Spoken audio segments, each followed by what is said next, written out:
Les aventures de Sherlock Holmes, d'après Sir Arthur Conan Doyle. Le diadème de Béryl.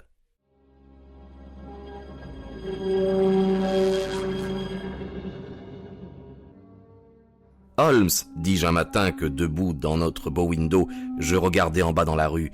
Voici un fou qui passe. C'est pitoyable quand on y songe que sa famille le laisse déambuler seul ainsi. Mon ami quitta nonchalamment son fauteuil et, les mains enfoncées dans les poches de sa robe de chambre, s'approcha pour regarder par-dessus mon épaule. On était au mois de février, il faisait un temps clair et froid, et la neige, tombée en abondance la veille, recouvrait encore le sol d'une couche ouatée qui scintillait sous le soleil d'hiver. Au milieu de la chaussée, elle avait été réduite à l'état de boue brunâtre par le passage des voitures, mais sur les côtés et sur les tas où on l'avait rejetée au bord des trottoirs, elle était demeurée aussi blanche que si elle était toute récente. Le bitume avait été nettoyé et gratté, mais la surface n'en demeurait pas moins glissante, de sorte que les passants étaient plus rares que de coutume, à tel point même qu'il ne venait absolument personne du côté de la station du chemin de fer métropolitain, à part cet homme dont les manières excentriques avaient attiré mon attention. Il pouvait avoir une 50aine d'années.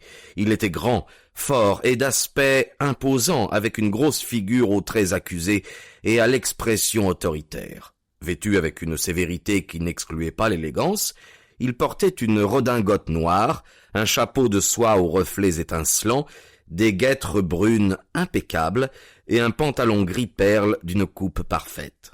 Cependant, son allure contrastait singulièrement avec la dignité de sa physionomie et de sa mise, car il courait très vite, en faisant par moments de petits bonds, comme quelqu'un qui n'est pas habitué à pareil effort.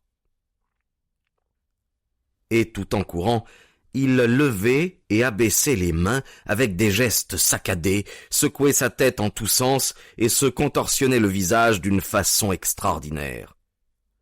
« Que diable peut-il bien avoir » murmurai-je. « Il a l'air de regarder les numéros des maisons. »« Je crois que c'est ici qu'il vient, » dit Holmes en se frottant les mains. « Ici ?»« Oui, j'ai idée qu'il vient me consulter.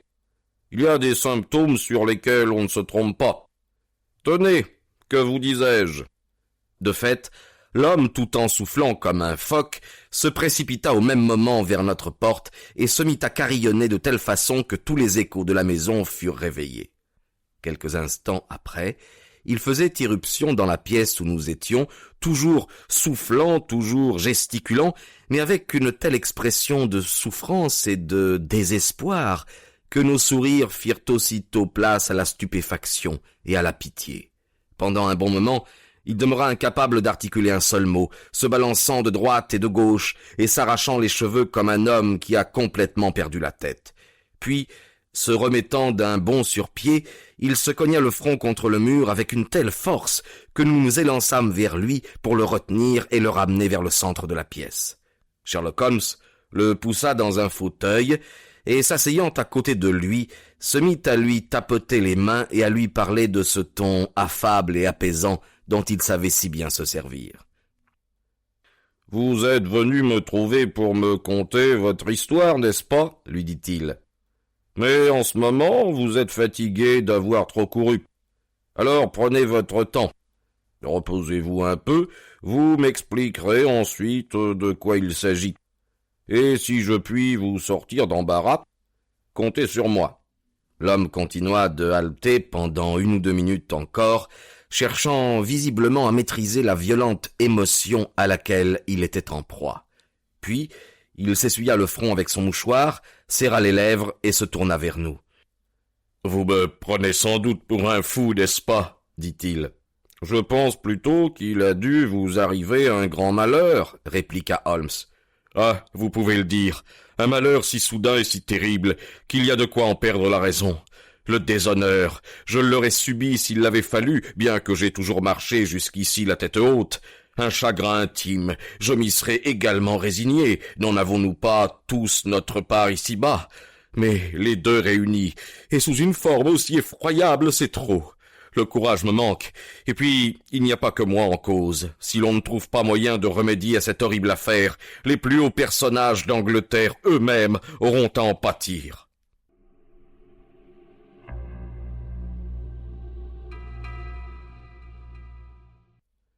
Je vous en prie, monsieur, remettez-vous, reprit Holmes, et expliquez-moi clairement qui vous êtes et ce qui vous est arrivé. Mon nom ne vous est probablement pas inconnu, reprit notre visiteur. Je suis Alexander Holder, de la banque Holder et Stevenson, dans Threadneedle Street.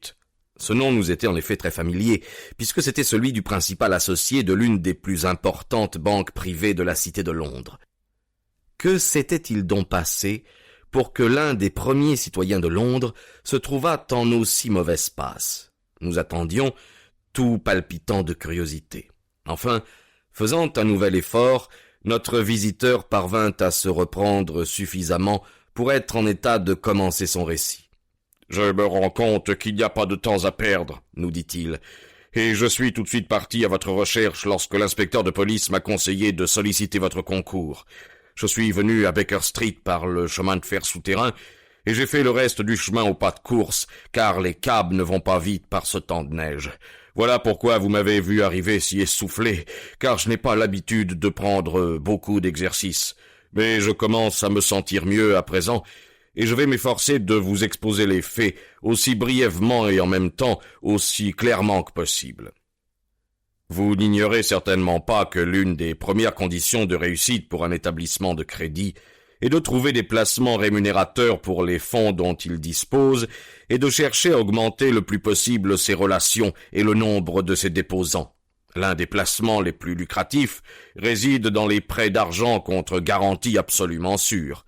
Nous avons effectué beaucoup d'opérations de cet ordre au cours de ces dernières années, et nombreuses sont les familles appartenant à l'aristocratie auxquelles nous avons avancé de grosses sommes contre les garanties offertes par leur galerie de tableaux, leur bibliothèque ou leur orfèvrerie.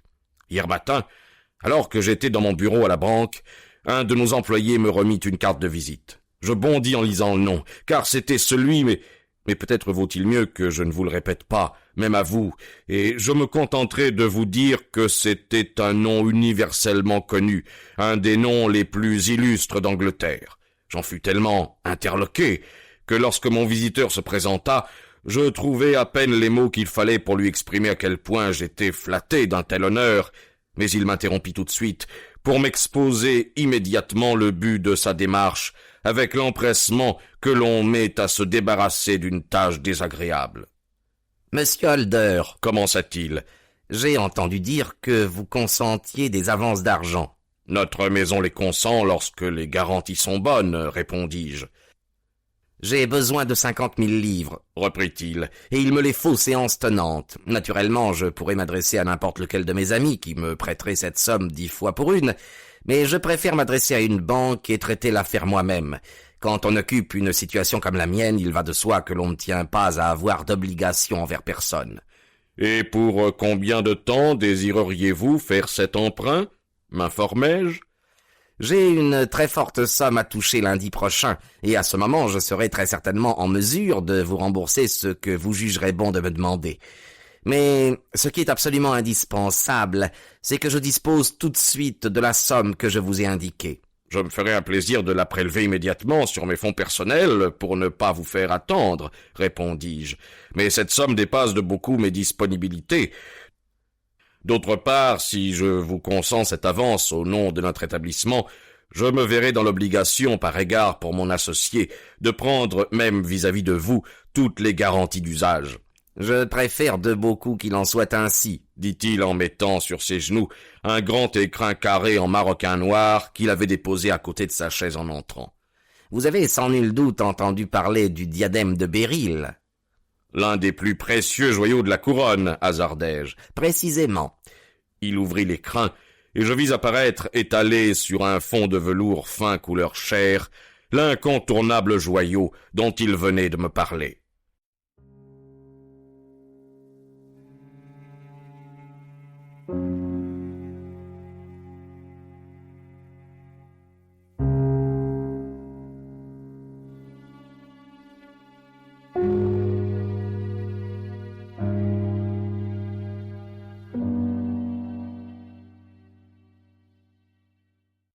Il y a 39 énormes Béryl, poursuivit-il, et le prix de la monture en or est incalculable.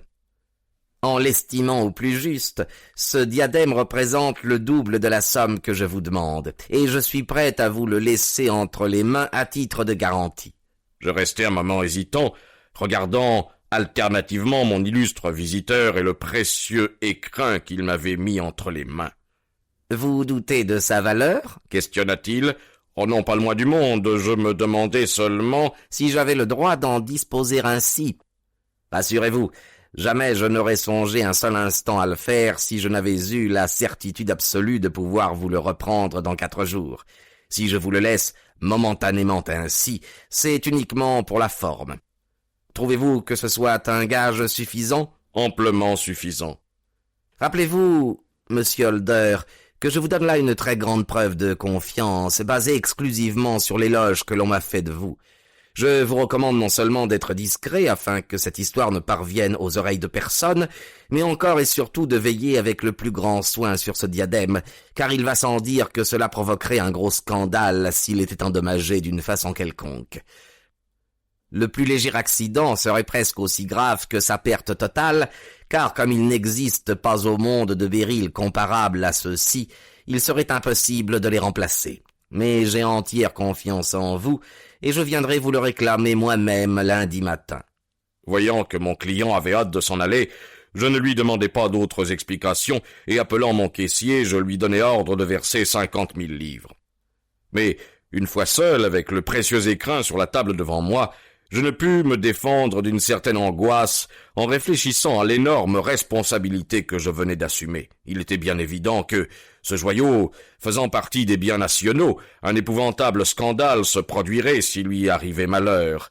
Je regrettais déjà sincèrement d'avoir consenti à m'en charger. Mais, comme il était désormais trop tard pour me raviser, je me contentai de l'enfermer dans mon coffre-fort particulier et me remis au travail.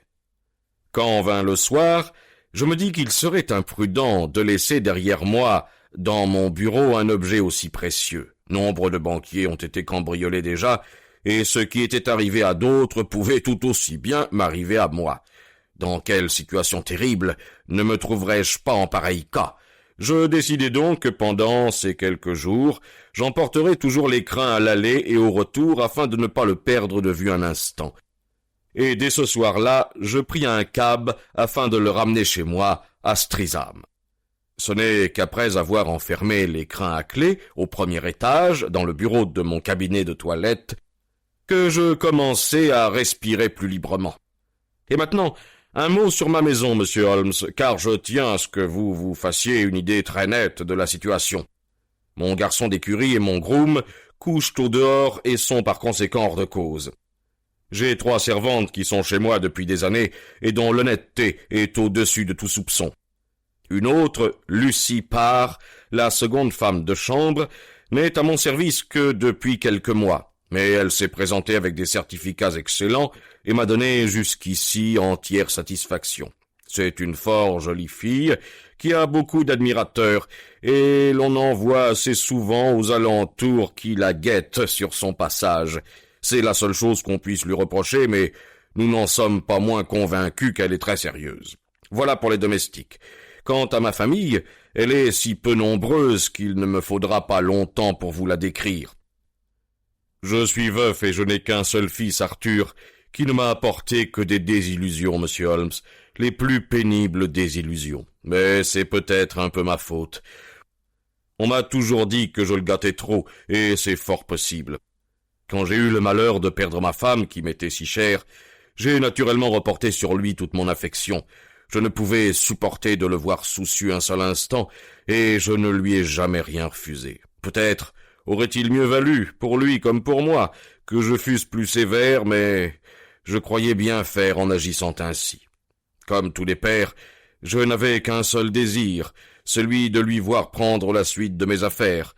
Malheureusement, il n'avait aucun goût pour cela. Il était trop capricieux, trop fantasque, et, pour dire la vérité, je n'aurais pas osé lui confier les sommes importantes journellement déposées à la banque. Tout jeune encore, il était devenu membre d'un cercle aristocratique, où grâce à ses charmantes manières, il ne tarda pas à devenir l'ami intime de beaucoup de gens très riches, et habitué à jeter l'argent par les fenêtres. Entraîné par leur mauvais exemple, il essuya de si lourdes pertes au jeu et aux courses qu'il en fut maintes fois réduit à venir me supplier de lui faire des avances sur l'argent de poche que je lui accordais, afin d'acquitter ses dettes d'honneur. Il essaya bien, à plusieurs reprises, il est vrai, de fuir la pernicieuse compagnie dans laquelle il s'était fourvoyé, mais son ami, Sir George Burnwell, avait un tel ascendant sur lui qu'il y revenait toujours.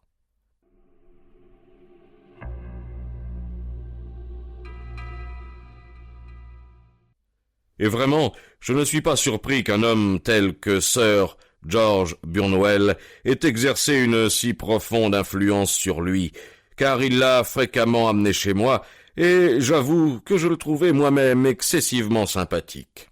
Il est plus âgé qu'Arthur et possède infiniment d'expérience.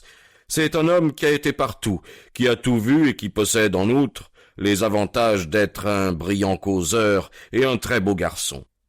Malgré cela, quand je pense à lui de sang-froid, quand je ne subis plus le charme captivant de sa présence, j'ai la conviction que ses propos cyniques et l'expression que j'ai parfois surprise dans ses yeux le désignent comme un homme dont il faut beaucoup se méfier.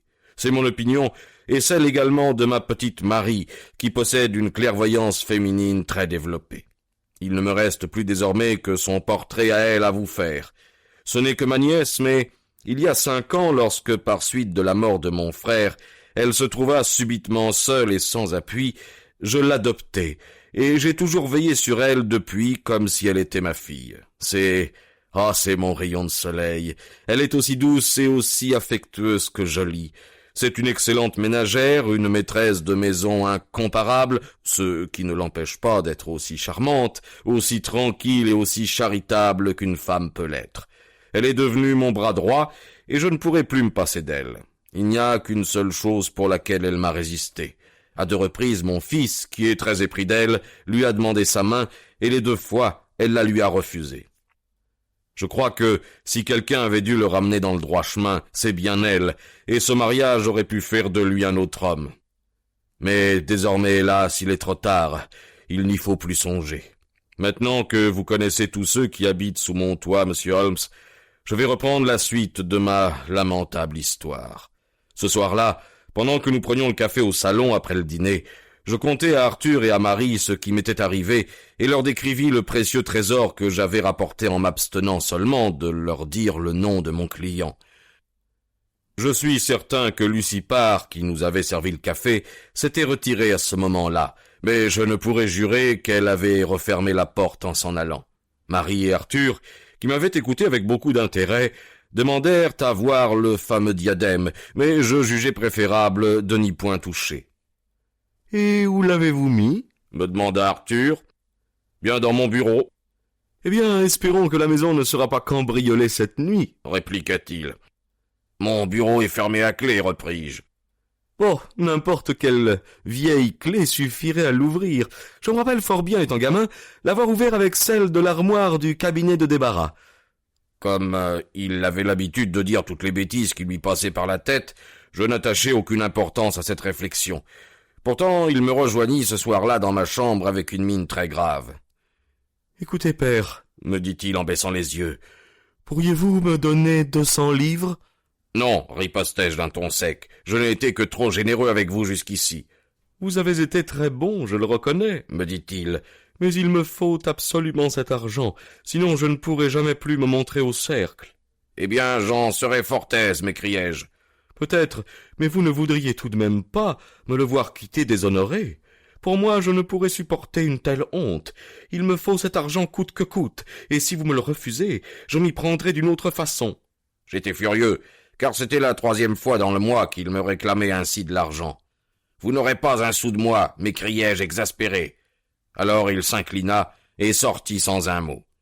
Lorsqu'il fut parti, j'ouvris mon bureau et, m'étant assuré que mon trésor était en sûreté, le remis soigneusement sous clé.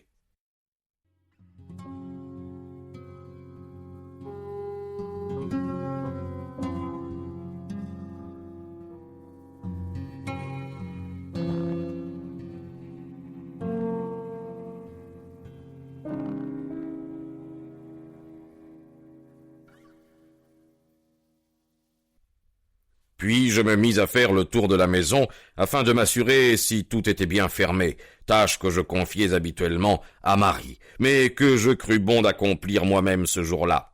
Lorsque je redescendis l'escalier, Marie elle-même était à l'une des fenêtres du vestibule, et en me voyant approcher, la ferma et en assujettit le loquet. « Dites-moi, papa, me demanda-t-elle d'un air un peu troublé, me sembla-t-il. Avez-vous donné à Lucie la permission de sortir ce soir ?»« Certainement non. »« Eh bien, je viens de la voir rentrer par la porte de derrière. Elle n'était sans doute allée que jusqu'à la petite grille pour voir quelqu'un, mais je n'approuve quand même pas cela, et il faudra y mettre bon ordre. » »« Faites-lui en l'observation demain matin, à moins que vous ne préfériez que je m'en charge. Vous êtes certaine que c'est bien fermé partout ?»« Absolument certaine, papa. » Je l'embrassai, regagnai ma chambre et m'endormis peu après. Je m'efforce, monsieur Holmes, de vous rapporter tout ce qui peut avoir quelque rapport avec l'affaire dont je vous parle. Néanmoins, s'il y a quelque chose qui ne vous semble pas clair, vous n'avez qu'à me poser des questions. Au contraire, je trouve que vous êtes parfaitement explicite. Je suis maintenant arrivé à un point de mon récit où je désirerais l'être davantage. Même en temps ordinaire, j'ai toujours le sommeil peu profond, mais cette nuit-là, en raison sans doute des inquiétudes auxquelles j'étais en proie, je dormais encore plus légèrement que jamais. Vers 2 heures du matin, je fus réveillé par un bruit provenant de l'intérieur de la maison. Ce bruit avait cessé avant que je fusse complètement réveillé, mais j'avais gardé l'impression que c'était une fenêtre qui venait de se refermer doucement. J'écoutais de toutes mes oreilles. Tout à coup, à ma profonde horreur, j'entendis très distinctement des pas étouffés dans la pièce à côté. Tout palpitant d'angoisse, je me glissai hors de mon lit et guettai par la porte entr'ouverte ce qui se passait dans mon cabinet de toilette. « Arthur, criai-je, misérable voleur, comment osez-vous toucher à ce diadème ?» Le gaz était à demi baissé, tel que je l'avais laissé en me couchant, et mon malheureux fils, simplement vêtu de sa chemise et de son pantalon, était debout près de la lumière, tenant le diadème entre ses mains. Il semblait employer toutes ses forces à le tordre ou à le briser. Au cri que je poussai, il lâcha le joyau et devint pâle comme un mort. Je saisis le diadème et l'examinai. Il manquait une des extrémités ainsi que 3 des béryls. « Misérable, répétai-je foudrage, vous l'avez brisé. Vous m'avez déshonoré pour toujours. Où sont les pierres que vous avez volées ?»« Volées ?» se récria-t-il. « Oui, volées, hurlai-je en le secouant par l'épaule. »« Il n'en manque aucune, il ne peut en manquer aucune, » me répondit-il. « Il en manque 3, et vous savez où elles sont. Seriez-vous donc aussi menteur que voleur par hasard? Je vous ai vu de mes yeux vus, essayer d'en arracher encore une autre. »« Assez d'insultes, » protesta-t-il. « Je n'en supporterai pas davantage. Puisque c'est ainsi que vous me traitez, n'attendez pas un mot de plus de moi. Je m'en irai de chez vous aujourd'hui même, et à l'avenir je me débrouillerai seul. »« Si vous vous en allez de chez moi, ce sera aux mains de la police, » m'exclamai-je au comble de la fureur. « J'entends que cette affaire soit éclaircie complètement. »« Ne comptez pas sur moi pour vous fournir aucune explication, » me riposta-t-il avec un emportement dont je ne l'aurais pas cru capable. Si vous appelez la police, vous pourrez vous adresser à elle pour découvrir ce que vous voulez savoir. » Le bruit de notre discussion avait réveillé tout le monde. Marie fut la première à faire irruption dans ma chambre, et en voyant le diadème et l'attitude d'Arthur, elle devina aussitôt ce qui s'était passé. Un cri s'échappa de sa gorge, et elle tomba inanimée sur le parquet. J'envoyai la femme de chambre chercher la police et demandai qu'on procédât à une enquête. Lorsque l'inspecteur, accompagné d'un constable, pénétra dans la maison, Arthur, qui, l'air sombre et les bras croisés, était demeuré immobile à la même place, me demanda si j'avais l'intention de déposer une plainte contre lui. Je lui répondis qu'il ne pouvait plus être question de liquider cette affaire entre nous, et que, comme le diadème brisé faisait partie des biens nationaux, j'étais fermement décidé à laisser en tout et pour tout la justice suivre son cours. « Vous n'allez du moins pas, me dit-il, me faire arrêter tout de suite. Il y aurait tout intérêt, et pour vous et pour moi, à ce que l'on m'autorisât à sortir 5 minutes. »« Afin de vous donner le temps de fuir ou de cacher ce que vous avez volé, m'écriai-je. Puis, envisageant dans toute son horreur la situation dans laquelle j'allais me trouver placé, je le suppliai de se souvenir que mon honneur personnel n'était pas seul en cause, mais encore celui de quelqu'un bien plus haut placé que moi, et qu'enfin cette histoire risquait de faire éclater un scandale qui révolutionnerait tout le pays. En m'avouant Ce qu'il avait fait des 3 pierres manquantes, il pourrait, au contraire, éviter tout cela. Pourquoi ne pas dire franchement la vérité, insistai-je. Vous avez été pris sur le fait, et que vous avouiez ou non, vous n'en serez pas moins coupable. Efforcez-vous plutôt de réparer votre faute dans la mesure du possible, en m'expliquant où se trouvent les Béryl, et je vous promets de tout pardonner. Gardez votre pardon pour ceux qui l'implorent, me répliqua-t-il en se détournant avec un rire sarcastique. Je compris qu'il était trop buté pour se laisser ébranler par quoi que ce soit de ce que je pourrais lui dire. Dans ces conditions, il ne me restait plus qu'un seul parti à prendre. J'appelai l'inspecteur et déposai une plainte contre mon fils. On l'arrêta immédiatement, on le fouilla, on perquisitionna dans sa chambre et dans toute la maison, mais il fut impossible de retrouver les pierres nulle part, et ni prières, ni menaces ne purent décider mon misérable fils à parler. On l'a incarcéré ce matin, et après avoir rempli toutes les formalités exigées par la police, je suis immédiatement accouru vous voir, comptant sur votre habileté si vantée pour débrouiller cette énigme. La police déclare n'y rien comprendre. Si vous voulez bien entreprendre une enquête à votre tour, je vous donne carte blanche pour les frais qui en pourront résulter. J'ai déjà d'ailleurs offert une récompense de 1000 livres afin d'encourager les recherches. Mon Dieu, mais que vais-je devenir? En une seule nuit, j'ai perdu mon honneur, mon fils et le trésor que l'on m'avait confié. Je vais sûrement tomber tout à fait fou.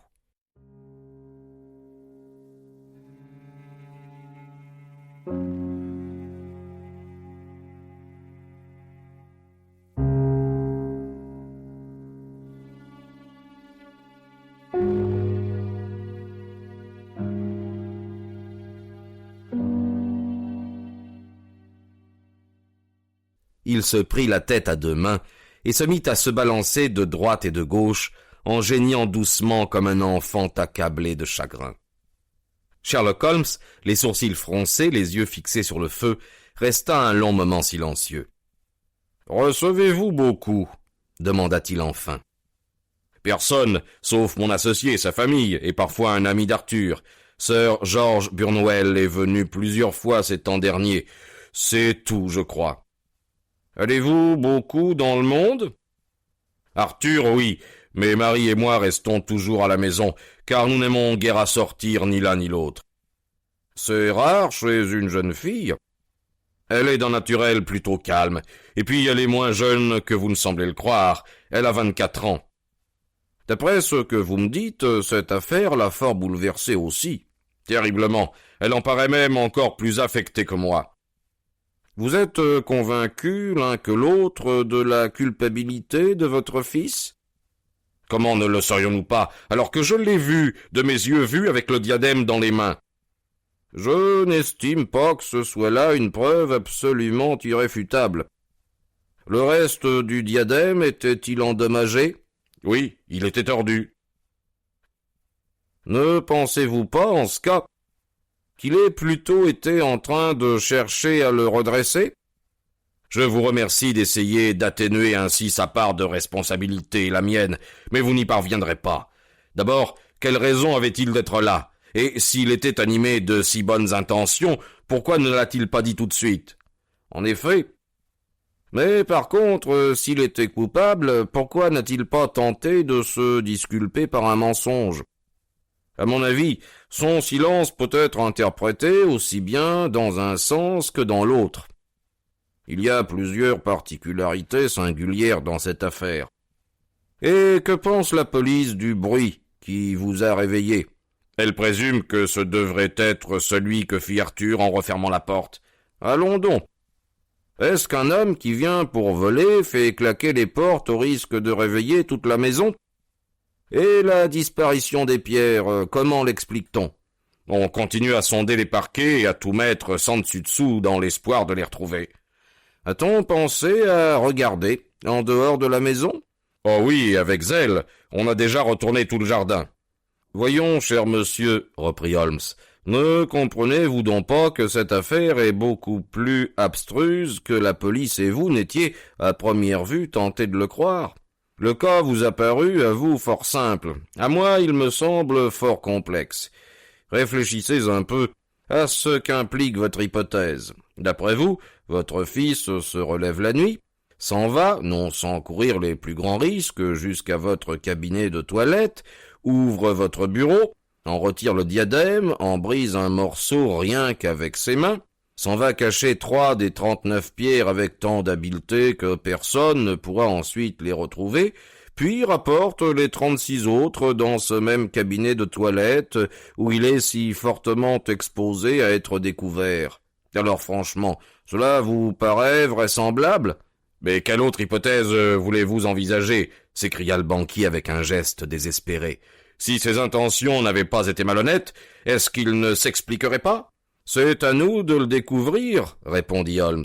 Aussi, monsieur Holder, si vous le voulez bien, nous allons maintenant nous rendre ensemble à Streatham, où nous nous emploierons pendant 1 heure à vérifier minutieusement certains détails.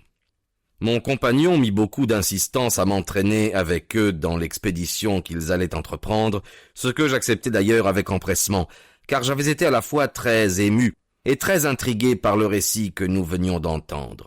J'avoue qu'en ce qui me concerne, la culpabilité du fils du banquier me paraissait aussi évidente qu'elle l'était pour son malheureux père. Néanmoins, j'avais une telle foi dans les jugements de Sherlock Holmes qu'il me semblait que l'on pouvait conserver encore quelque espoir tant qu'il se refuserait à accepter la théorie jusqu'à présent admise. Il n'ouvrit pour ainsi dire pas la bouche durant tout le trajet qu'il nous fallut parcourir pour gagner la banlieue sud, et resta continuellement absorbé dans ses méditations, le menton incliné sur la poitrine et le chapeau rabattu sur les yeux. Notre client semblait avoir repris un peu de couleur en écoutant raisonner mon ami, et il alla même jusqu'à engager avec moi une conversation à bâton rompu au sujet de ses affaires. Un court voyage en chemin de fer et une marche plus courte encore nous amenèrent à Fairbank, la modeste résidence du grand financier.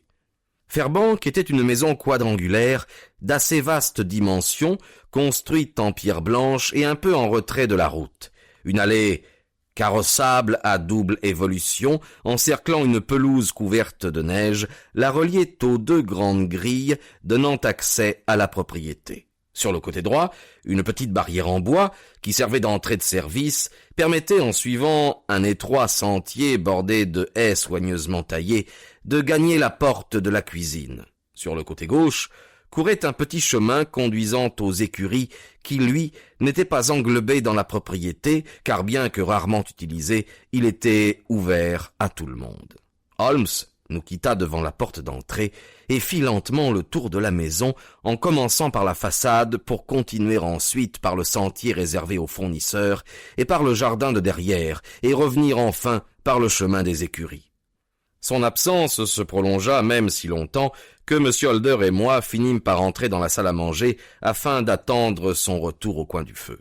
Alors que nous étions silencieusement assis de la sorte en face l'un de l'autre, la porte s'ouvrit et une jeune fille entra. Elle était d'une taille un peu au-dessus de la moyenne, mince et élancée, et avait des cheveux et des yeux de couleur sombre qui, en raison de son extrême pâleur, paraissaient encore plus sombres qu'ils ne l'étaient en réalité. Je ne me rappelle pas avoir jamais vu chez aucune femme pâleur aussi accusée que la sienne.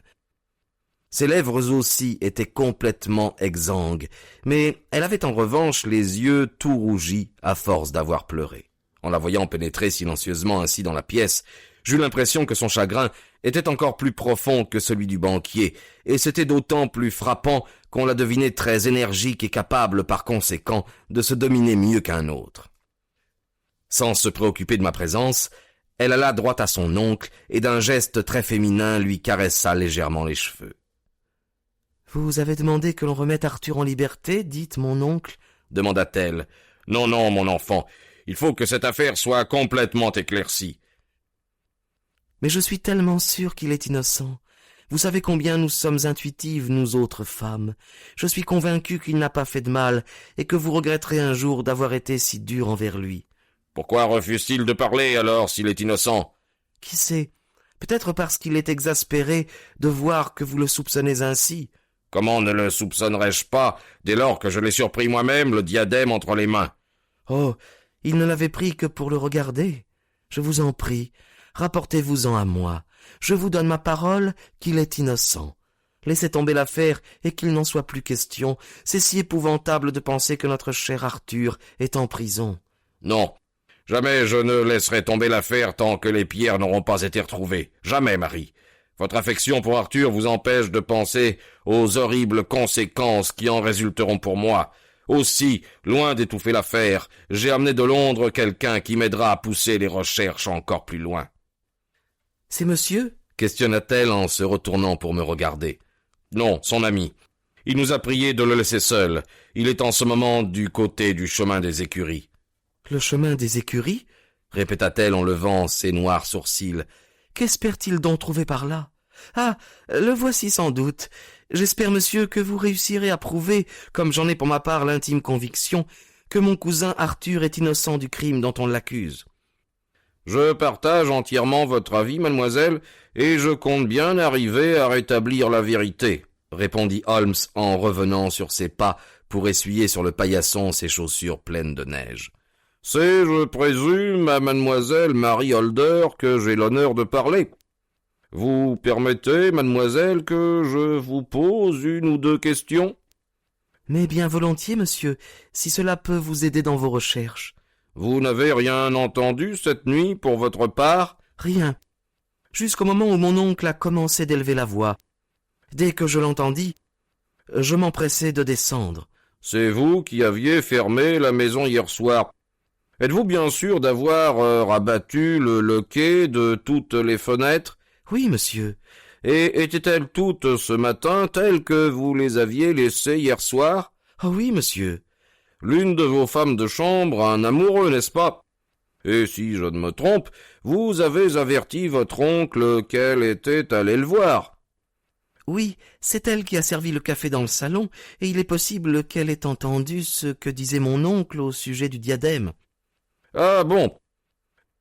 Et cela vous amène à supposer qu'elle aurait été en aviser son amoureux, et que tous deux auraient combiné le vol ensemble. » »« À quoi bon se perdre ainsi en vagues conjectures ?» s'écria le banquier avec impatience, « puisque je vous répète que j'ai surpris Arthur avec le diadème dans ses mains. Attendez un peu, monsieur Holder. Nous reparlerons de cela plus tard. Revenons à cette fille, mademoiselle. Vous l'avez vue rentrer par la porte de la cuisine, probablement. »« Oui, en allant m'assurer que les verrous étaient bien poussés, je l'ai vu qui rentrait furtivement. J'ai même aperçu l'homme dans l'ombre. »« Vous le connaissez de vue ? » ?»« Oh oui, c'est le fruitier qui nous livre nos légumes. Il s'appelle Francis Prosper. »« Il se tenait, poursuivit Holmes, à gauche de la porte, c'est-à-dire à quelques pas plus haut sur le sentier. »« C'est cela. »« Et il a une jambe de bois ?» Une lueur d'inquiétude passa dans les yeux expressifs de la jeune fille. « Ma parole, vous êtes un véritable sorcier » s'écria-t-elle. « Comment pouvez-vous savoir cela ?» Elle avait posé cette question en souriant, mais le masque grave et maigre de Sherlock Holmes était demeuré immuable. « Je désirerais maintenant monter au premier, dit-il. Mais auparavant, il faut que je retourne donner un coup d'œil à l'extérieur de la maison. J'ai besoin d'inspecter les fenêtres du rez-de-chaussée. » Il se mit aussitôt à les passer rapidement en revue l'une après l'autre, mais ne s'arrêta à proprement parler que devant celle du vestibule, qui était assez grande et devant laquelle passait le chemin des écuries. En dernier lieu, il l'ouvrit et en examina attentivement le rebord à l'aide de sa loupe. « Maintenant, nous allons pouvoir monter, » annonça-t-il finalement. Le cabinet de toilette du banquier était une petite pièce fort simplement meublée et recouverte d'un tapis gris dans laquelle on remarquait un bureau et un grand miroir. Holmes alla d'abord au bureau et en étudia avec soin la serrure. « De quelle clé s'est-on servi pour l'ouvrir ?» s'informa-t-il. « De celle dont mon fils lui-même a parlé, la clé de l'armoire du cabinet de débarras. »« Vous l'avez là ? C'est celle qui est ici sur la toilette. » Sherlock Holmes s'en saisit et ouvrit le bureau. « Une serrure silencieuse ?» constata-t-il. « Je ne m'étonne pas qu'on ne vous ait pas réveillé en la faisant fonctionner. C'est sans doute cet écrin qui renferme le diadème. Regardons-le. » Il ouvrit l'écrin, en sortit le joyau et le posa sur la table. C'était une pièce magnifique, et les 36 pierres étaient absolument incomparables. À l'une des extrémités, la monture était brisée nette. C'est de là qu'avait été arrachée la partie supportant les 3 pierres disparues.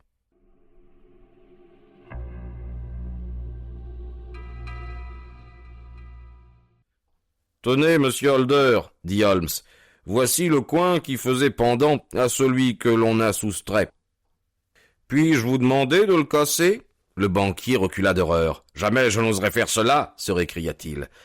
Alors c'est moi qui le ferai, dit Holmes en tirant brusquement de toutes ses forces sur le diadème, sans toutefois réussir à le rompre. Je sens qu'il cède un peu, ajouta-t-il, mais bien que je possède une force exceptionnelle dans les doigts, je crois qu'il me faudrait un certain temps pour en venir à bout. Un homme ordinaire n'y parviendrait certainement pas. Enfin, en admettant que j'y réussisse, qu'arriverait-il selon vous, monsieur Holder? Cela ferait un bruit sec comme un coup de revolver, soyez-en certain. Et vous prétendez dire que tout cela s'est passé à quelques pas de votre lit sans que vous ayez rien entendu?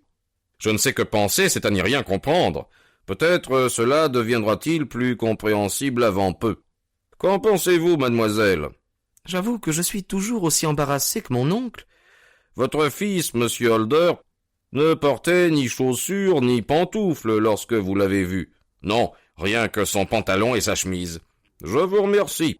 Nous pouvons nous vanter d'avoir eu une chance extraordinaire au cours de cette enquête, et ce sera bien notre faute si nous ne découvrons pas le mot de l'énigme. Avec votre permission, monsieur Holder, je vais à présent poursuivre mes recherches à l'extérieur. Il sortit seul, conformément au désir qu'il avait exprimé, car ainsi qu'il nous l'expliqua, de nouvelles empreintes de pas ne feraient que compliquer sa tâche. Au bout d'une longue heure de travail, il rentra enfin, les pieds pleins de neige et la physionomie aussi impénétrable que jamais. « Je crains que cette fois j'ai vu tout ce qu'il y avait à voir, monsieur Holder, déclara-t-il. Il ne me reste plus qu'à rentrer chez moi. Mais les pierres, monsieur Holmes, où sont-elles? Oh, je ne puis vous le dire. Le banquier se tordit les mains. Jamais je ne les reverrai maintenant, gémit-il. Et mon fils, vous avez de l'espoir? Mon opinion ne s'est aucunement modifiée. Alors, pour l'amour du ciel, que s'est-il tramé chez moi cette nuit? Si vous voulez bien me rendre visite demain matin, entre 9 et 10, je ferai mon possible pour vous fournir les éclaircissements que vous désirez.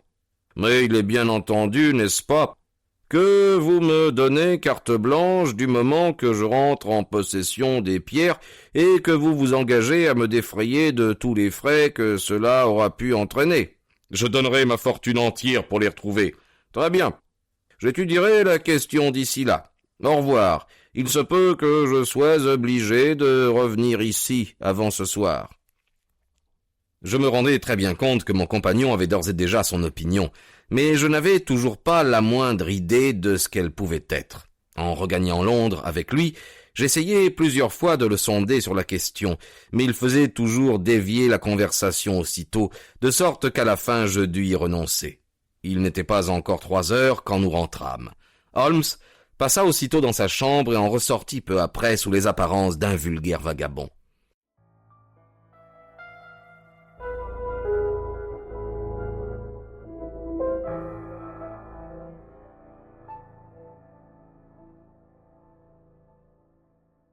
Avec son col relevé, son paletot crasseux et râpé, sa cravate rouge et ses chaussures éculées, il en avait le type accompli.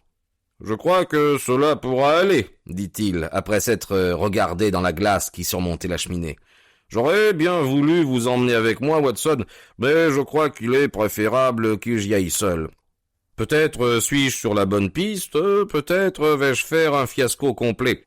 En tout cas, je ne tarderai pas à le savoir. J'espère être de retour dans quelques heures. » Il alla au buffet, se coupa une tranche de bœuf qu'il glissa entre 2 morceaux de pain, et muni de ce frugal repas, partit immédiatement en expédition. J'achevais tout juste de prendre mon thé, lorsqu'il rentra de fort bonne humeur, cela se voyait, en balançant au bout de ses doigts une vieille bottine à élastique qu'il jeta dans un coin. « Je suis seulement venu vous dire un petit bonjour en passant, » me dit-il en se versant une tasse de thé. « Je repars tout de suite. »« Où cela ?»« Oh, à l'autre bout du West End. Je ne rentrerai peut-être pas de bonne heure. Si je tardais trop, ne m'attendez pas. »« Ça marche ? Comme ci, comme ça, je n'ai pas à me plaindre. Depuis que je vous ai quitté, je suis retourné à Streatham, mais je ne suis pas entré dans la maison. un charmant petit problème, et j'aurais été navré de ne pas l'avoir étudié. Mais assez babillé comme cela, il est temps que j'aille me dépouiller de cet innommable défroque pour reprendre ma tenue correcte habituelle. » Je voyais très bien, rien qu'à sa façon d'être, qu'il était beaucoup plus satisfait qu'il ne voulait le laisser paraître. Ses yeux pétillaient, et ses joues, ordinairement blêmes, s'étaient même un peu colorées. Il passa rapidement dans sa chambre, et quelques minutes après, la porte du vestibule, claquée bruyamment, m'annonça qu'il s'était à nouveau mis en route pour une de ces parties de chasse qui lui procuraient tant de plaisir. Je l'attendis jusqu'à minuit, mais voyant qu'il ne revenait pas, je me décidai à aller me coucher. Son retard n'était pas pour me surprendre d'ailleurs, car lorsqu'il se lançait sur la piste d'un criminel, il n'était pas rare qu'il s'absentât pendant plusieurs jours et plusieurs nuits de suite. À quelle heure rentra-t-il, ça je l'ignore. Toujours est-il que le lendemain matin, quand je descendis prendre mon petit déjeuner, je le trouvai déjà à table, une tasse de café d'une main et son journal de l'autre, avec un air aussi frais et dispos que s'il avait passé toute la nuit dans son lit. « Vous m'excuserez d'avoir commencé sans vous, Watson, » me dit-il, « mais vous vous rappelez que notre client doit venir d'assez bonne heure ce matin. »« Ah, c'est vrai, il est déjà à 9 heures passées, répondis-je. « Attendez, c'est peut-être bien lui? Il m'a semblé entendre sonner. » De fait, c'était notre ami le financier. Je fus stupéfait de voir le changement qui s'était opéré en lui, car sa figure, hier encore si large et si pleine, était maintenant toute défaite et toute creuse, et l'on eût dit que ses cheveux avaient encore blanchi. Il fit son entrée d'un air las et abattu, encore plus pénible à voir que son exaltation de la veille, et se laissa tomber lourdement dans un fauteuil que j'avais poussé vers lui. « Je ne sais pas ce que j'ai pu faire pour être si cruellement éprouvé, » soupira-t-il. « Il y a 2 jours encore, j'étais en plein bonheur et en pleine prospérité, sans aucun souci au monde. À présent, me voici à mon âge, condamné au déshonneur et à la solitude. Tous les malheurs s'abattent sur moi en même temps. Ma nièce Marie m'a abandonné. »« Elle vous a abandonné ?»« Oui, on a trouvé ce matin son lit intact, sa chambre vide et ce billet à mon nom sur la table du vestibule. Je lui avais dit hier soir, avec chagrin mais sans colère, que si elle avait épousé mon fils, tout cela ne serait pas arrivé. J'ai peut-être eu tort de lui faire cette réflexion, car c'est à cela qu'elle fait allusion dans le billet qu'elle m'a laissé en partant. »« Mon oncle chéri, je me rends compte que j'ai été la cause du malheur qui vous accable, et que si j'avais agi différemment, ce malheur ne vous aurait peut-être pas été infligé. Sans cesse obsédé par cette pensée, je sens que je ne pourrai plus vivre heureuse sous votre toit, et mieux vaut que je vous quitte pour toujours. Ne vous tourmentez pas au sujet de mon avenir, il est assuré, et surtout ne me cherchez pas, car ce serait vous donner un mal inutile, et ne m'aiderait en rien, au contraire. Vivante ou morte, je continuerai toujours à vous aimer tendrement, Marie.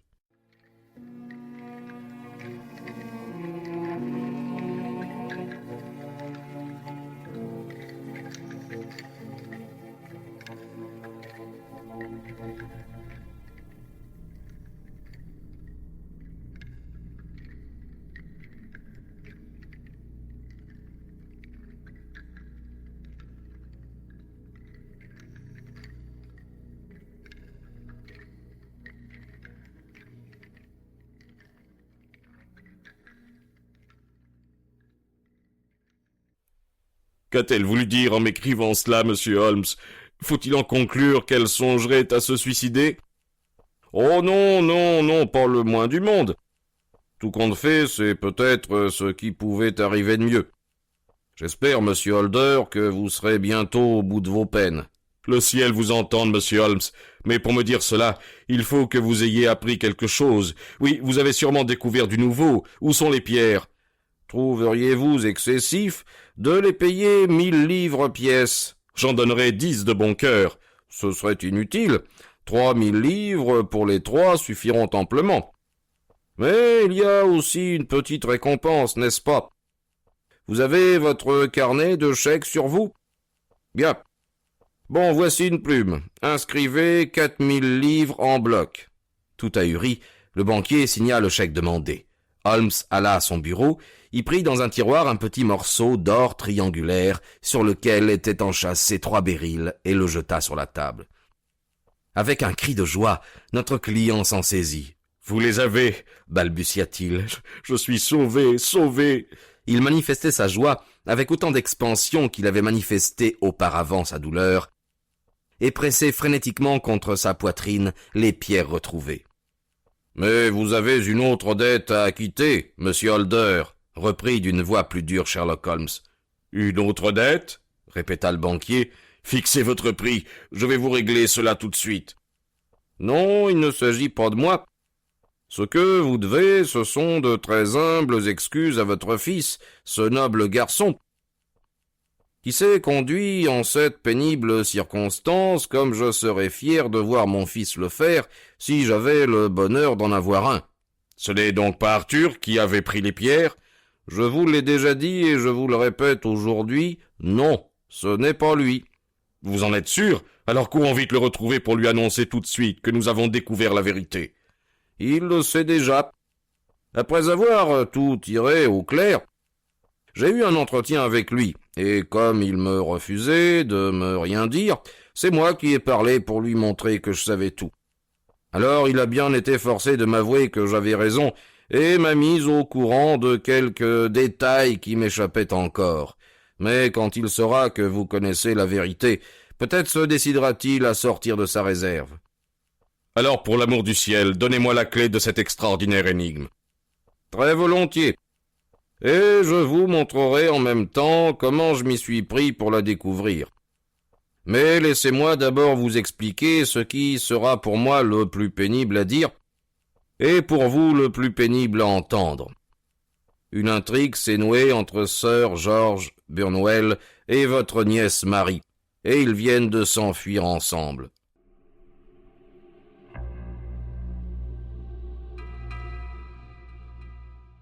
Ma Marie? Mais c'est impossible. C'est malheureusement plus que possible, c'est certain. Ni vous ni votre fils ne connaissiez la véritable personnalité de cet homme lorsque vous l'avez admis dans votre intimité. C'est l'un des plus dangereux individus d'Angleterre, un joueur ruiné, un coquin capable des pires conneries, un homme sans cœur et sans conscience. Votre nièce n'avait jamais eu affaire à des gens de cette espèce.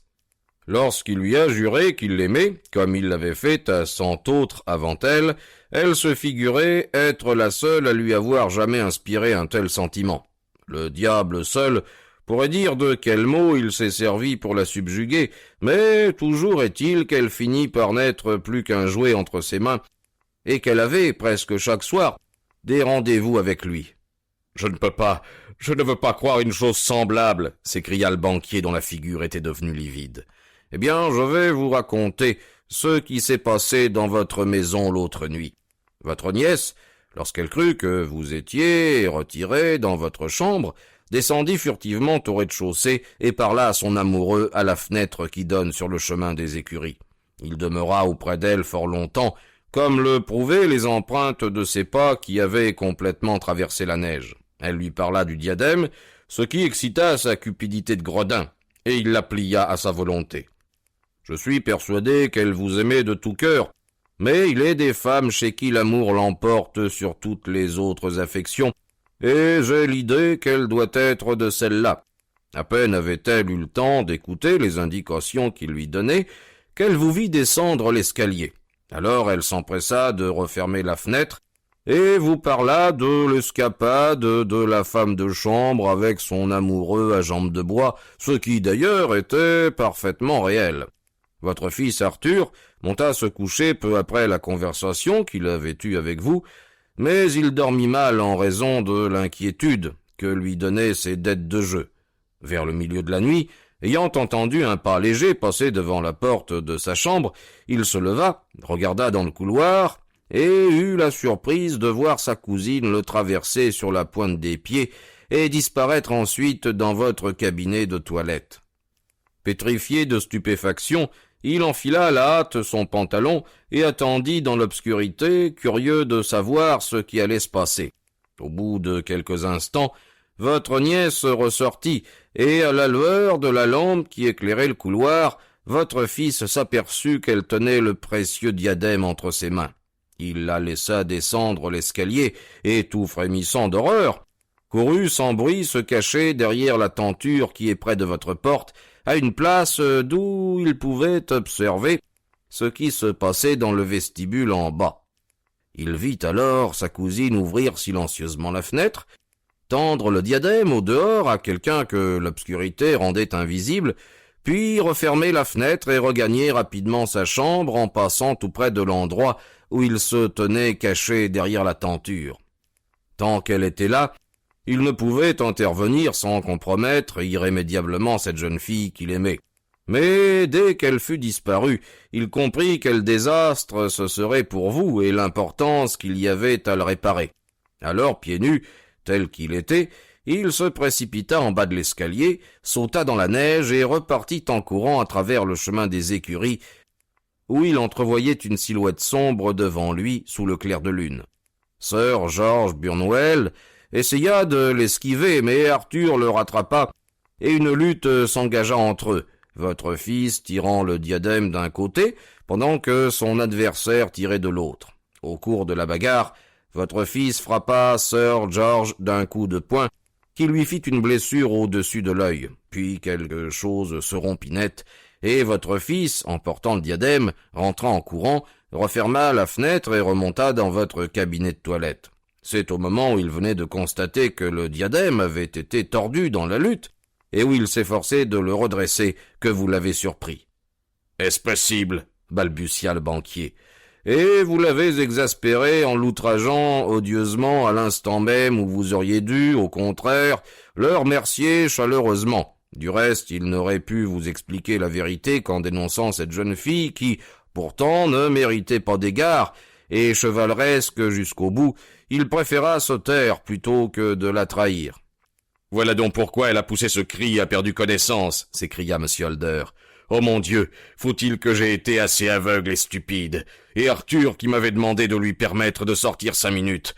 Le brave garçon voulait retourner voir si le morceau qui manquait n'était pas resté à l'endroit où il s'était battu.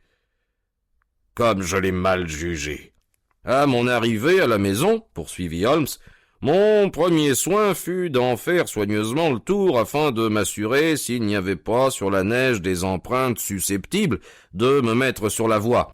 Je savais qu'il n'avait pas neigé à nouveau depuis la veille au soir et que, comme il avait gelé très fort pendant la nuit, les empreintes, s'il en existait, seraient demeurées intactes. Je commençai par longer le sentier des fournisseurs, mais je m'aperçus que tout y avait été piétiné et qu'il serait impossible de rien reconnaître. Un peu plus loin, par contre, au-delà de la porte de la cuisine, je constatai qu'une femme était restée debout à la même place en conversation avec un homme dont l'une des empreintes, petite et ronde, montrait qu'il avait une jambe de bois. Je pus même me rendre compte qu'ils avaient été dérangés, attendu que la femme était revenue en courant vers la porte, ainsi que le prouvaient ses traces, profondes à la pointe et légères au talon, tandis que l'homme à la jambe de bois, après avoir attendu encore un peu, avait fini par s'en aller. Je pensai tout de suite qu'il s'agissait peut-être de la servante et de son amoureux dont vous m'aviez parlé, et renseignement pris, je vis que je ne m'étais pas trompé. En faisant le tour du jardin, je ne relevai pas autre chose que des empreintes sans but déterminé que je présumais avoir été produites par les policiers. Mais, une fois dans le chemin des écuries, je découvris écrite devant moi sur la neige une histoire très longue et très complexe.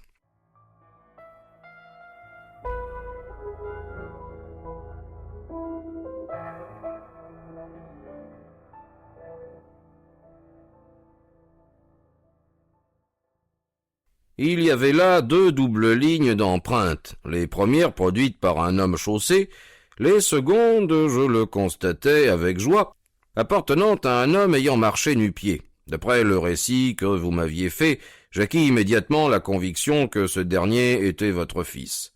Le premier avait marché en venant et en repartant, mais l'autre avait couru rapidement, et comme l'empreinte de son pied nu recouvrait par endroits celui de l'homme chaussé, il était évident qu'il avait dû passer après lui.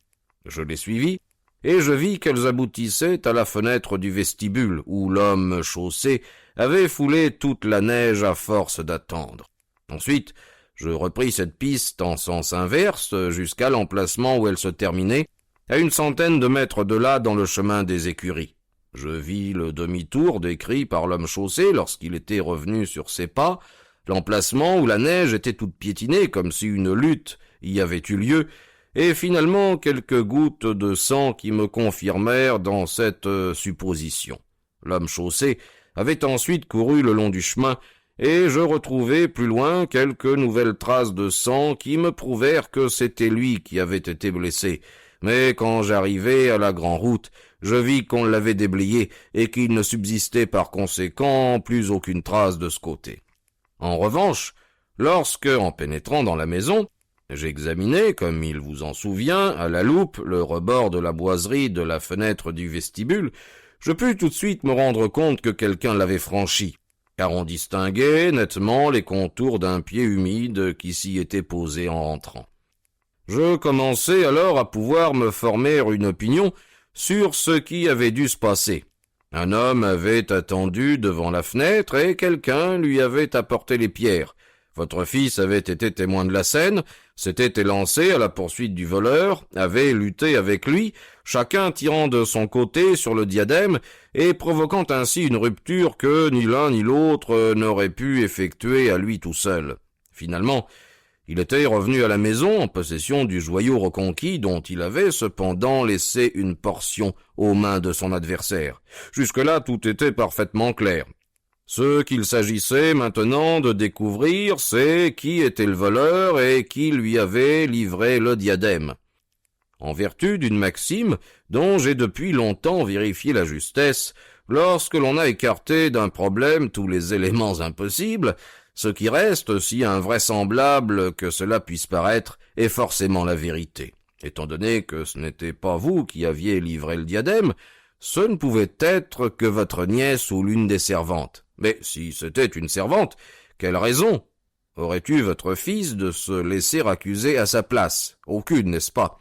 Tandis que du fait qu'il aimait sa cousine, il était tout naturel qu'il n'eût pas voulu la trahir, surtout puisqu'il s'agissait d'un secret dont la révélation l'aurait déshonoré. Me rappelant que vous l'aviez vue à la fenêtre, et qu'elle s'était plus tard évanouie lorsqu'elle avait aperçu le diadème, je passai immédiatement du domaine de la simple conjecture à celui de la certitude absolue. Ceci posé, quel pouvait être son complice? Quelqu'un qu'elle aimait, incontestablement, car quel autre aurait pu lui faire oublier l'affection et la reconnaissance qu'elle devait avoir pour vous? Je savais que vous sortiez peu et que votre cercle d'amis était fort restreint. Mais parmi ces derniers figurait Sir George Burnwell, et j'avais déjà entendu parler de lui comme d'un vil suborneur. Il y avait donc tout lieu de penser que l'homme chaussé n'était autre que lui, et que, par conséquent, c'était lui qui avait en sa possession les 3 pierres disparues.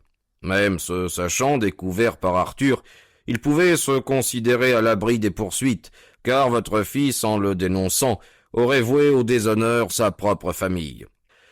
Votre seul bon sens suffira à vous faire deviner quelle mesure je pris ensuite.